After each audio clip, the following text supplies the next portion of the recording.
Praise the Lord. आज हर कोई believer, हर एक चर्च फास्टिंग के सीजन में चल रही है। हर कोई इस टाइम फास्टिंग कर रहा है, उपवास में है।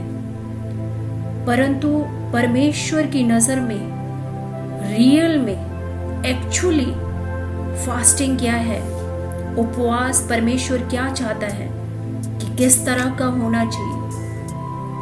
क्या परमेश्वर सिर्फ चाहता है कि आप भूखे रहें, या फिर परमेश्वर आपसे और भी कुछ उपवास के टाइम पे चाहता है। परमेश्वर चाहता है कि जो आपके हिस्से का वो खाना है वो आप किसी और को दें जिसको जरूरत है। इसके बारे में वर्णन किया गया है यशाया 58 उसके 7 और 8 को मैं यहाँ पे पढ़ूंगी।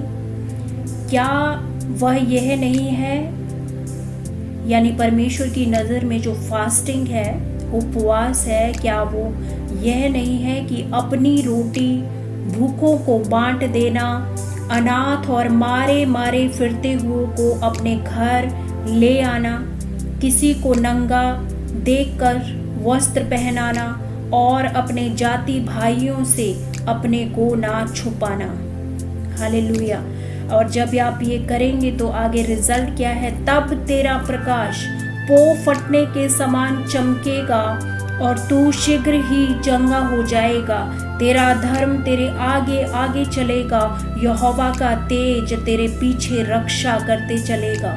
तब तू पुकारेगा और यहोवा उत्तर देगा, तू दोहाई देगा और वह कहेगा मैं यहाँ हूँ। सो परमेश्वर की नजरों में रियल फास्टिंग वो है जब आप अपने हिस्से के फूड को, अपने हिस्से के उस भोजन को त्याग कर, लेकिन आप, इसका मतलब ये नहीं है कि उस हिस्से को आप बचा लें आगे के लिए। उसका मतलब है कि उस फूड को आप किसी ऐसे की मदद करने के लिए जाएं जिसके पास वो फूड, वो भोजन नहीं था। आप ऐसे लोगों की मदद करें जिनको ज़रूरत है। और परमेश्वर कहता है अपने जाति भाइयों, यानी बिलीवर्स, ब्रदर एंड सिस्टर, उनसे अपने आप को ना छुपा। जो आपसे हो सकता है वो आप ना करें। परमेश्वर की नज़र में फास्टिंग वो नहीं है जब आप सादुकीज और फारिसीज की तरह धर्मी बनकर उपवास रखते हैं और आप कहते हैं कि मैंने पूरा दिन कुछ नहीं खाया, मैं तो बहुत प्रार्थना कर रहा हूँ, मैं तो बहुत उपवास रख रहा हूँ, लेकिन आपके अंदर दया नहीं है किसी के लिए।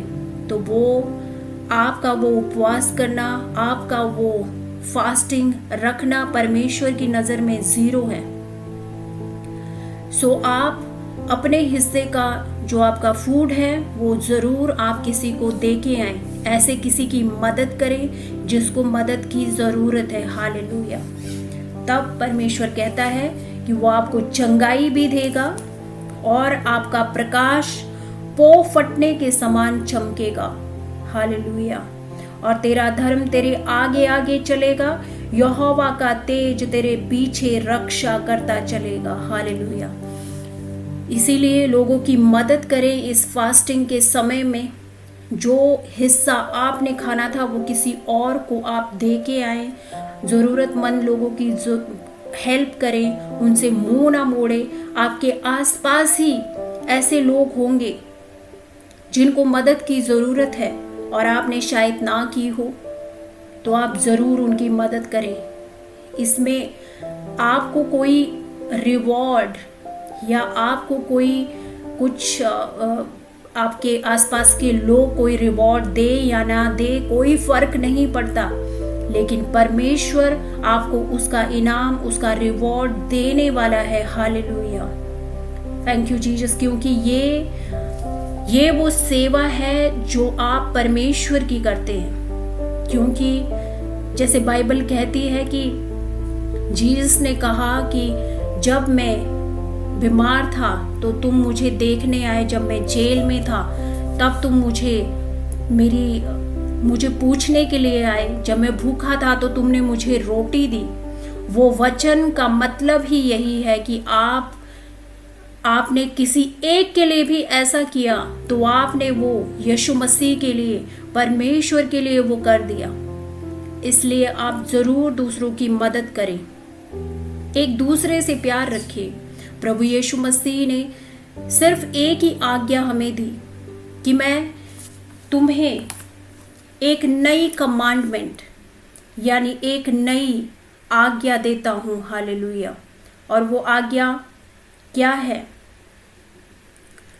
मैं तुम्हें, ये यूहन्ना चैप्टर 13 उसका 34 में लिखा है, मैं तुम्हें एक नई आज्ञा देता हूं, एक दूसरे से प्रेम करो।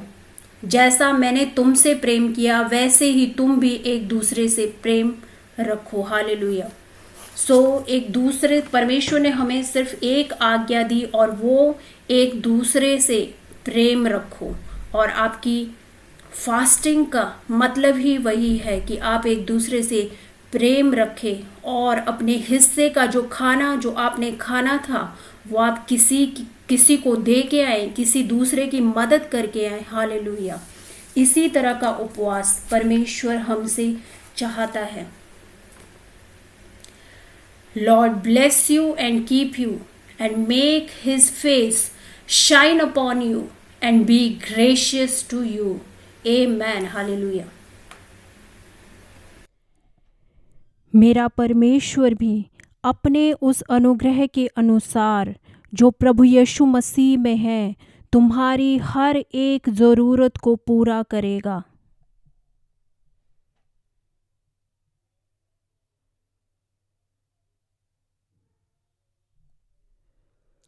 मैं तुझे अंधकार में छुपा और गुप्त स्थानों में दबा हुआ धन दूंगा, जिससे तू जान ले कि मैं इज़राइल का परमेश्वर यहोवा हूँ, जो तुझे नाम लेकर पुकारता है।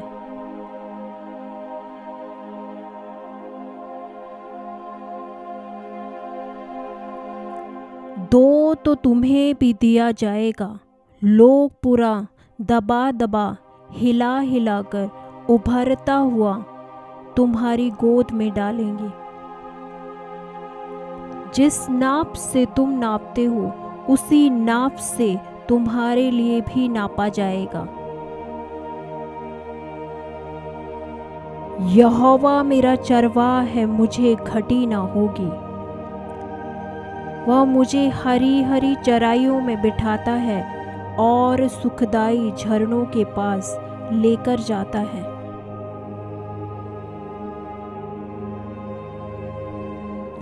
धर्मी जन